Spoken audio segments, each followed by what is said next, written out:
Gabriel n'était pas revenu dans la maison de son enfance depuis plus de 20 ans. En ouvrant la porte du grenier, une odeur de poussière et de bois sec l'accueillit. Les rayons du soleil de l'après-midi traversaient la petite lucarne, faisant danser des milliers de grains de lumière dans l'air immobile. Au fond de la pièce, sous une bâche grise, il trouva une vieille boîte en fer blanc. Ses doigts tremblaient légèrement en soulevant le couvercle rouillé. À l'intérieur se trouvaient des fragments d'une vie presque oubliée. Un billet de train pour Paris daté de 1998, un galet lisse ramassé sur une plage de Bretagne et une petite voiture rouge miniature à laquelle il manquait une roue. Soudain, une vague de nostalgie le submergea. Ce n'était pas une tristesse brutale, mais une sensation douce, amère, comme une musique lointaine. Il revit le visage de son grand-père lui expliquant comment faire ricocher les pierres sur l'eau.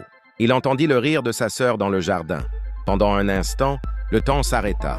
Gabriel comprit que ces objets n'étaient non pas de simples déchets du passé, mais des ancres. Il lui rappelait que, malgré les années et les épreuves, cette part de bonheur en lui restait intacte. Il referma la boîte avec un sourire paisible. La nostalgie ne lui faisait plus peur.